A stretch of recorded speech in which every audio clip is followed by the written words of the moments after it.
Hey there, Ernie here, and this will be my spoiler review. Yes, full disclosure spoiler review for Captain America Civil War. If you haven't seen Captain America Civil War, stop now, go check it out, do yourself a favor and check it out, and then come back and check out my review. If you want to just see the non-spoiler review, click the link below, and that'll send you to my non-spoiler review where I basically just gush over how freaking awesome this movie is. So, if you're still here, this will be the spoiler section. So, continue on at your own risk if you haven't seen the movie. Captain America Civil War. The first time we heard that this is actually going to be happening was several years ago. There was an event at the El Capitan in Hollywood where Kevin Feige came out and announced the release schedule for future Marvel films. I can't remember when, where we were at this point, what movie just came out, but this is where they did major things like announced who Black Panther was, who ultimately was Chadwick Boseman.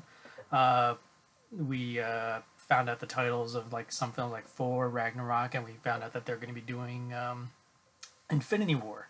As a two-parter, Avengers Infinity War Part 1 and Part 2, coming out in 2018 and 19. And as a part of a joke, they announced the third Captain America film to be titled Serpent Society. Which was like, okay, I guess that has something Hydra-related with it.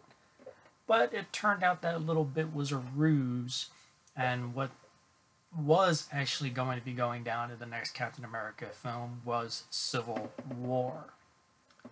Now, for those unfamiliar with the Civil War comic book, I have not, shamefully I must admit, I have not read the Civil War comic book or graphic novel. I think it might be a graphic novel.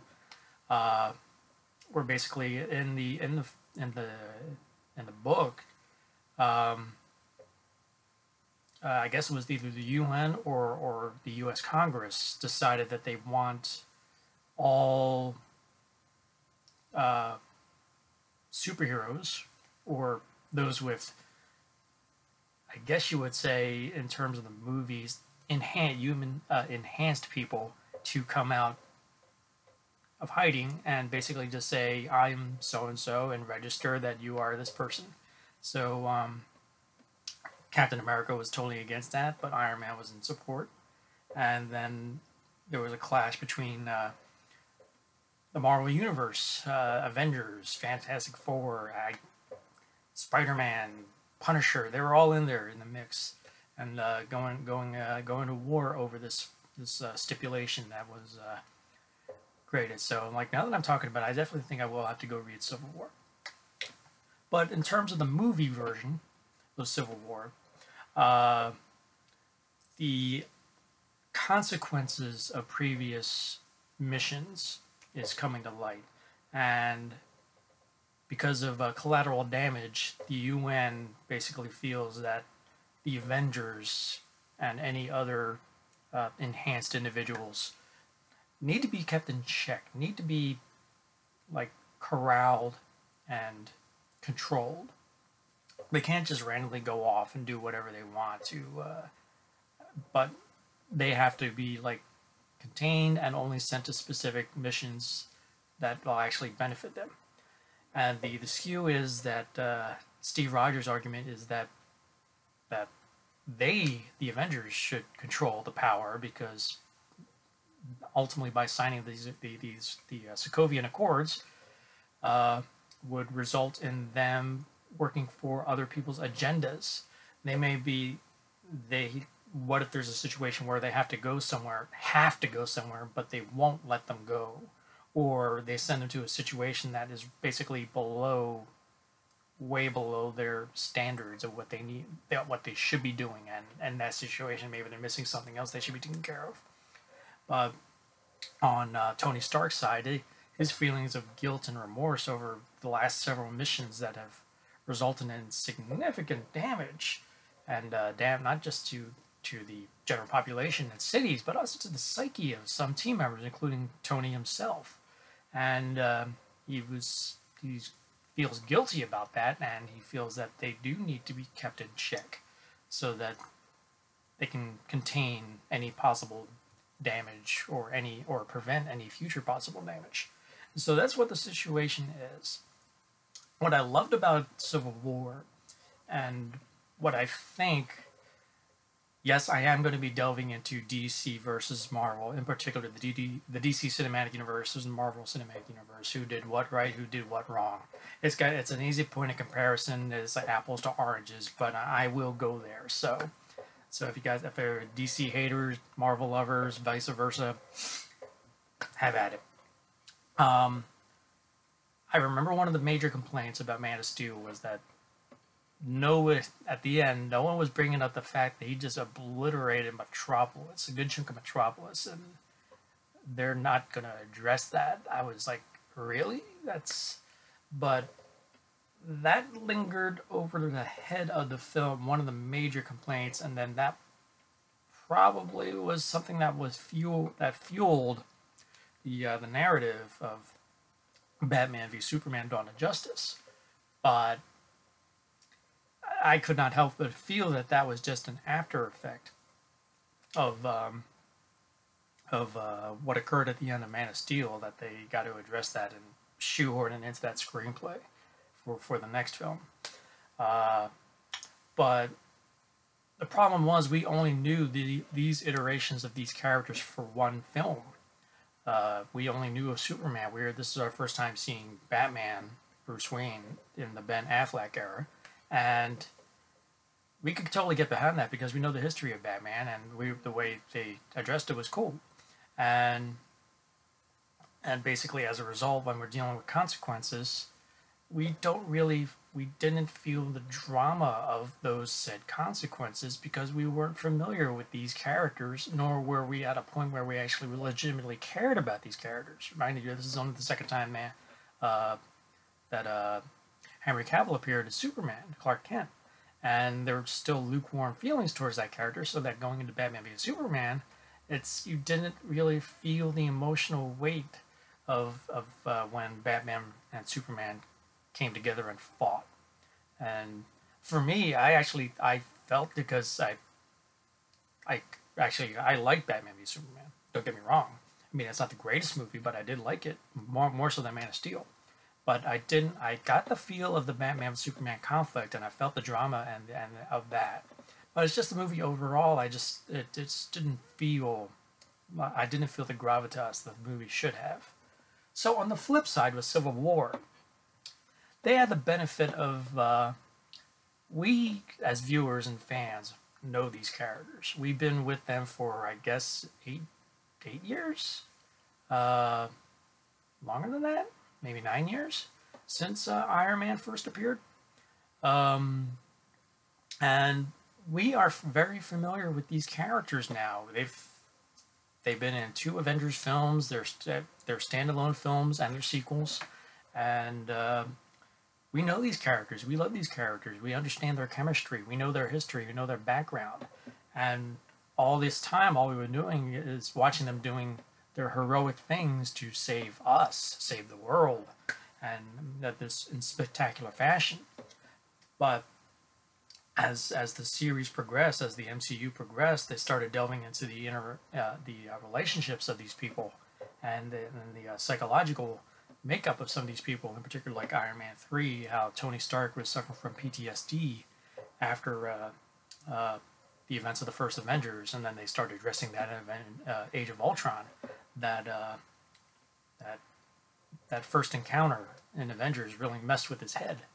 That it opened his mind was blown that, yeah, there are aliens out there and there are bigger things to deal with. And then basically just as characters progress, and then we get to stuff like Winter Soldier, where we start seeing the relationship of Rogers and Bucky and the Winter Soldier, and the love and the depths that Rogers is willing to go to protect his best friend, and that puts a bit of a schism into the works, and little seeds like that, and this essentially is. It seems like everybody was always thinking, in hindsight, everybody was thinking it's like, yeah, this is all building up to the Avengers. I can't wait for the Avengers. I can't wait for Avengers. Okay, Phase 1 is done. Okay, this is the build up to Avengers 2. Can't wait for Avengers 2. And then everybody was on the inception, including myself, that Phase 3 was obviously building up to Infinity War, which in a way it is, but it feels like the first two phases were leading to this. Like I said, we all know these characters, and we know what they're about, and we know their relationships, so that when Civil War happens, we really do feel the gravitas and the somberness and the unease of the situation that these characters are put in, as they're forced to make a decision of doing what they feel is right versus doing what other people feel is right, and being under someone else's control. And what I love about Civil War is that for the viewer, there's no right side and there's no wrong side. Each side is perfectly well presented, and you can totally understand where they're coming from, and you can totally pick a side. I mean, going into the movie and even after the movie, I was totally Team Cap. I mean, I love Tony, I love Iron Man, I love the characters, but in terms of what they stand for, I was for Team Cap. And as I said, Captain America was against it because he didn't want to be under control, even though coming from a military soldier who is used to being given orders, he wanted to have the autonomy to do what needs to be done at that moment to prevent something big from happening, whereas Tony wants control. And we see the dynamic of what happens as the film progresses, as one side is under control and the other side is not. And as the dynamic of Rogers and Bucky Barnes continues to develop, as Rogers is trying to save Bucky, and Bucky is still trying to hold on to what's left of his humanity thanks to this brainwashing by Hydra. There are like some great moments between him and Bucky where they first meet, and he tries to save him and get him out of there, and they have like some interesting discussions, and there's a lot of great moments of discussion throughout the film. You would like political discussions, and almost like say like Winter Soldier, there was like a lot of great dialogue scenes. There's a lot of great dialogue scenes in here that are like great performance. Let me say this: like, this is probably one of the best performed comic book films in quite some time. Everybody delivers a solid performance. In particular, Chris Evans and Robert Downey Jr. This is probably Robert Downey Jr.'s best performance as Stark Iron Man. Because you can feel the gravitas and the weight of this drama that's unfolding, as this escalates and they start going to battle, this leads up to the big airport fight scene that you've seen in the trailer. And believe me, that scene is amazing, a lot of fun. But what I want to jump to is in the third act, where the real weight of the film takes place, and it blew me away. You see, in the trailer, you see a moment where it's a Cap, Winter Soldier, and Iron Man fighting in a three-way fight, and it's a 2-on-1, and looked like Stark was getting his ass kicked. But that looked cool. I know in that moment that looked so cool. It's like, oh my god, this is gonna be great. But let me digress. Zemo. What was his full name? His full name was Helmut Zemo. Colonel Helmut Zemo. I know the name of the character in the comic book. I'm not fully aware of his background, but he's the villain. He's the main villain of the film. And I've heard a lot of complaints saying how he's ineffective, he's not very memorable, he was a really weak villain. But I totally, completely disagree that I will go to Civil War over Helmut Zemo. As we discover in the film, not until the end, that Zemo is a soldier, probably one of the I think he's like one of the elite soldiers in Sokovia's army. I think he's part of the Death Squads or something like that. And in the Battle of Sokovia, his family was away, I mean, far away from where the main action was taking place, and he thought they were safe. But as it turns out, spoiler if you haven't seen Age of Ultron, but why would you be watching this if you haven't? Uh, Ultron takes the entire city into the sky, and as a result, it drops back down. And because of all that damage, his Zemu's wife and son are killed in Sokovia. And in a rather heartbreaking confession at the end of the film, he basically breaks it down like exactly, almost like I said, where you understand what exactly his plan is that he understands that he's just a man and there's no way he can take on the Avengers. He's a greater man, greater people have tried and failed, and there's nothing he can do. Obviously, he can't match them strength or intellect or anything like that. But he knew that the best way to take them down is to take them down from within and have them destroy themselves. And this is in revenge for not just allowing his wife and son to die, but at the lashing out at the indifference of the Avengers, because when the Avengers were done at Sokovia and beat out, they just left, and Sokovia was left to pick up the pieces, and in that situation, Zemo was left to pick up what was left of his wife and son, and you totally felt for that. It's insane that you have a villain. You're supposed to hate your villain, but you can totally sympathize and understand and empathize with the villain. I mean, you're thinking, yes, revenge is wrong, and as the old adage goes, no, not revenge is the dish best served cold as where cold space. No, but if when seeking revenge, dig 2 graves. And you totally understand where he's coming from. If I suppose if I was in a situation like that, I would want to get back at those people who basically caused the situation, and probably not in the roundabout way that he did, but probably in a more direct lawsuit court thing. But yeah, you totally get it. And Daniel Bruhl's performance was strong, and it's like he was really good, and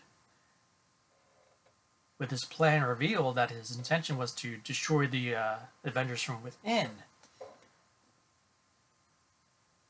he nearly does it. The brutality and weight and drama of the fight between Bucky, Cap, and Iron Man is very somber. I mean, it's, yes, in spectacle wise, yes, it's cool. These three are fighting. This is so cool. But when you're watching it, you're like, I don't like seeing this. I don't like where this could be going. It's 3 friends, well, two best friends, two good friends at odds are now at the point where they're left, where they could end up killing each other. And basically what the setup was, in the beginning of the film, there was a flashback to 1991, and we're shown Winter Soldier on a assassination mission, and then throughout the film we get more and more information about that particular mission, and in the end, Zemo finally has Cap and Iron Man in the same room, he drops a bomb, a huge bomb, on the 2 of them, and reveals what happened that night in 1991. And it turns out the assassinate Winter Soldier's target was the Starks, Tony's parents. Winter Soldier, Bucky Barnes, killed Stark's parents. Bucky Barnes killed Howard Stark. And as it turns out, Steve Rogers knew about it, and he didn't want to tell Tony. And when you find that out, and just thanks to Downey's awesome performance in this moment, you totally, that's it. It's done.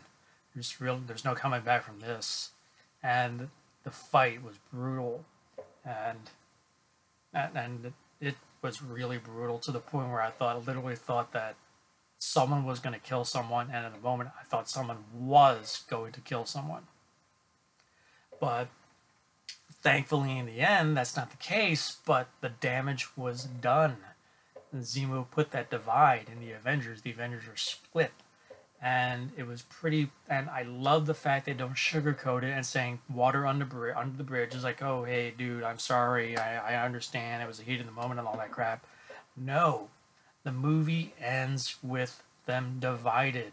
The trust is no longer there. They're basically, they've broken off. They're on their own. It was particularly strong where even after the fight, when Tony was beaten and Rogers is going to walk out of there helping with carrying Bucky, and defiantly Stark was like, "Hey, that shield doesn't belong to you. My father made that. That belongs to us." It's like, and in the shocking turn of events, Rogers just drops the shield, just drops it and walks away. Captain America essentially just quit the Avengers. I was not expecting that to happen.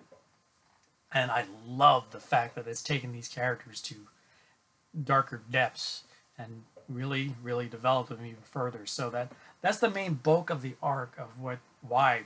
I know a lot of people have said this is like Avengers 2.5, but this is why this is really more of a Captain America movie, and it's very much a Captain America movie, and it doesn't lose sight of that. But yeah, so that entire story, entire arc is just one of the reasons why I love this movie so much, which is why I would rank it as my second favorite comic book movie of all time, right behind The Dark Knight. And so my top three would end up being The Dark Knight, Civil War, and Watchmen. My three favorite comic book films. But the great thing is that's just one thing in this movie, this 2.5 hour action epic. I wouldn't say epic, but that action and drama. The airport fight scene.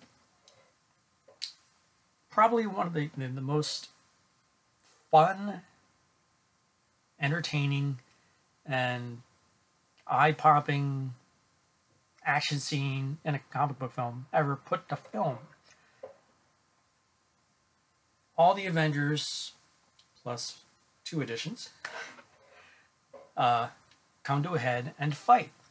They're all fighting each other. You see how all their superpowers, all their abilities interact and how they can play off of each other. And it gets me excited as I'm watching them, knowing that when these guys can work together, how this is going to play out in Infinity War. And the whole scene is just like non-stop. Even when you think it's over, it gets even bigger. And when I say bigger, I mean Ant-Man bigger. Giant man bigger. When I heard the Avengers was coming out, I didn't really know a lot about the Avengers. So I ended up watching Avengers Earth's Mightiest Heroes on Netflix. I binge watched the entire series, and it was, damn, that was a great series. So if you have the opportunity to watch it, I highly recommend it. And that was my introduction to people like Pym and Scott Lang and the Guardians of the Galaxy and the Defenders and all them. That's where I was introduced to these characters. And I knew of Ant-Man and his ability to become Giant Man. And I knew, of course, I also knew about how it was him. He's the one who created, Pym is the one who created Ultron, not Tony, but yeah, this is the movie, not the comic cartoon series. So, when he becomes Giant Man, I kind of heard that's what was going to happen. When he becomes Giant Man, it was just a very fun and entertaining moment. It was a great moment, and visually, the effects look fantastic, and basically it's just really cool just seeing everybody using their abilities, and they're showing it on screen, so we know what these guys, when they're working as a team, are capable of, which is why I cannot wait for Infinity War, just to see these guys go up against Thanos and company. Earlier I mentioned that it was all the Avengers plus 2 that go to combat, and those plus 2 are pretty significant plus 2s. On one side we have, well, no, actually, they're both on the same side now that I think of it. They're both Team Iron Man. We have T'Challa, Black Panther, and we have Peter Parker, Spider-Man. Now, this is the first time I think that two major characters are introduced into an ensemble without getting an origin film. And I would have thought that it could have been problematic. I mean, again, here I go with the DC thing, is that my feelings towards the way DC laid out their schedule as how they were only doing 3 films before they started Justice League. And the 3 films were Man of Steel, Dawn of Justice, and Wonder Woman, then Justice League. Then they were going to do the standalone films after that. So it's like you have Flash, Aquaman, Cyborg, and there might be a 4th one that I can't remember. So we don't get an introduction to these characters, and we're just going to be dropped into Justice League with characters we're unfamiliar with, and we're supposed to immediately get behind them. I don't know. It's really going to depend on how it is written, and considering it's Snyder who's directing, I'm not sure how that's going to unfold. But in the Russo's film, Civil War, their introduction is handled perfectly. With Spider-Man, we've already seen 5 Spider-Man films, so we're already familiar with his origin story. We know his origin story, and thankfully the powers that be decided that we don't need to see his origin story again. We already know it. We can make tiny allusions. They made tiny allusions to it, but they didn't dwell on it. And Tom Holland is perfect as Peter Parker, the teenage Peter Parker, and he's very funny, nerdy, quippy, and he just comes off as just with the right attitude to play the web slinger. And his introduction to Tony Stark and our introduction to him, as a matter of fact, is very funny and very entertaining and very iconic. And then he gets involved in the airport fight, as we've seen in the trailer. But just beyond what we see in the trailer and what he does in the movie in the scene is just great. His interaction with all the characters, and his witty banter between characters as he's trying to take someone down, is just a really, really endearing, and it makes me anticipate. Cannot wait to see what they do in Spider-Man: Homecoming, which is under Marvel Creative Control. So then we have Black Panther, T'Challa. Now, my introduction to Black Panther was through the Earth's Mightiest, and Black Panther ended up being one of my favorite characters. And so I could not wait to see the live action version of him. And Chadwick Boseman is awesome as T'Challa. The look, the sound, the physique, the costume, everything is just Black Panther all the way. And with Black Panther, even his character has an arc that is very much in tune and intertwined with the overall arc of Rogers and Stark. And whereas T'Challa, Wakanda, it was partly involved in the incident that set off this civil war. And when they went to sign the accords at the UN, there was a bombing that was with that the Winter Soldier was a suspect of doing, and the king of Wakanda was killed, and T'Challa flat out said, "I'm going to kill this man," and so he went out on his mission of vengeance. And as the film goes on, we can see how he's driven to get revenge, and then as the film progresses and he starts piecing things together and coming to an understanding of what's going on, his character makes a transition from being vengeful to basically deciding to allow himself to be guided by what is right and what is just, and that's another great thing, and Black Panther as a fighter, as a hero, is in action, is just more just just piling on more of the caramel on top of that sundae, and that's just another great addition to the Marvel Cinematic Universe. And again, in that case, I cannot wait to see the Black Panther standalone film. But every character in this film has their moment. No, there's no fat. It's lean, very lean, and everyone has their moment, and it's well written moments.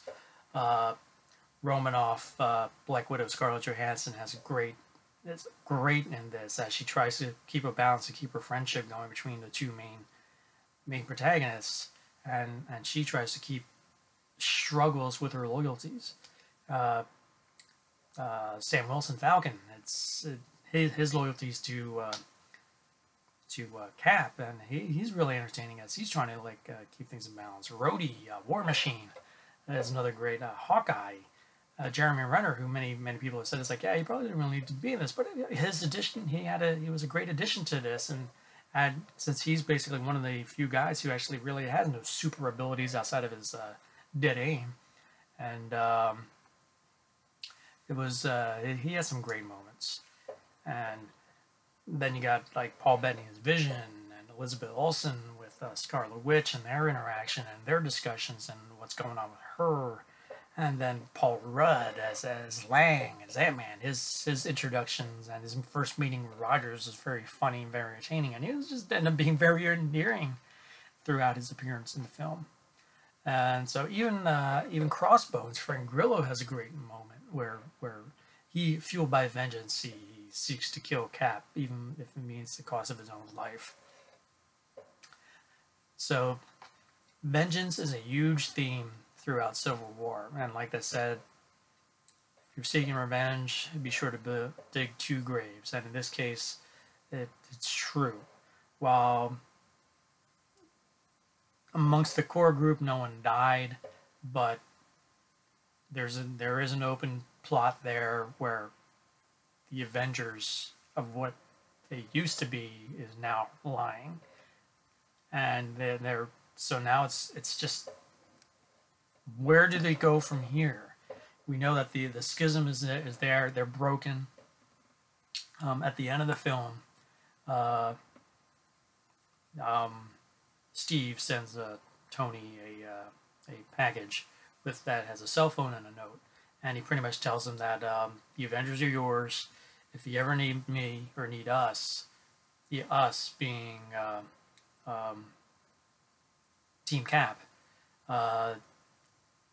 just give them a call, and we'll be there. So, with that in place, we know it's got to be the arrival of Thanos that's going to have to bring them all out, to bring them back together. But there are several movies between then and now. You got Thor Ragnarok, Black Panther, Doctor Strange, Guardians of the Galaxy Volume 2. 4 more movies, at least, before we see Infinity War. So I wonder where exactly this is going to be, and what exactly is going to be addressed in future films to deal with the fact that the Avengers are essentially broken, are no longer who they used to be. And this is the launching point for Phase 3, but really jumpstarts this franchise again, because I mean, I love all the Marvel movies and the Avengers, but after Avengers 1 and 2, you've seen what these guys can do when they're put up against an enemy. And I was thinking after a while, that might get kind of dull. But I knew Thanos was coming, so I know that's going to be huge, and that's going to be a huge spectacle. But I know after that, the game's going to have to change. So who knows what they're going to do at the end of Infinity War Part 2. But being able to do this with characters that we are very familiar with and we understand really raises things to another level. And it basically it reinvigorates these characters, and now we're totally reinvested with them, because now we know where they're at now. We knew what they were before, but now we're excited about where they are now and how they're going to get through this. So that is just that the whole overall film as an arc was just because of the level of drama it brought in, the level of gravitas, the the great character interactions. As I mentioned in my spoiler-free review, I mentioned how Star Trek V: The Final Frontier was a flawed movie, but there were so many fantastic character moments in that movie that I just totally forgave the rest. That I totally bought into it.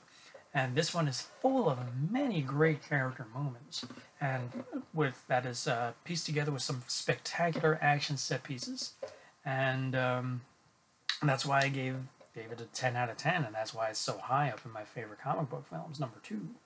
And it's basically, for me, it set the bar as to what all other comic book adaptations need to be. So even for Marvel itself, they really got to live up to this one, and I wish them the best in doing so. So yeah, so I gave Captain America: Civil War a 10 out of 10.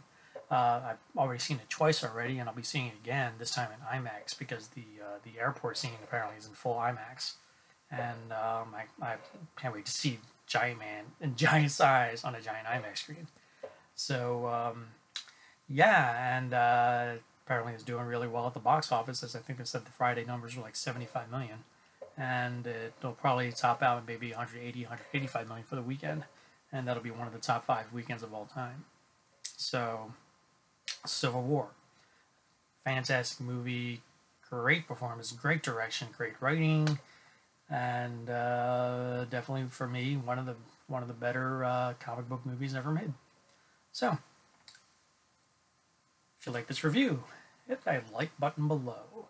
Have you seen Civil War? How many times have you seen Civil War? What do you think of Civil War? Or do you agree with my opinions? Do you disagree with my opinions? Are you a DC lover, DC hater, Marvel lover, Marvel hater? Comment below and let me know.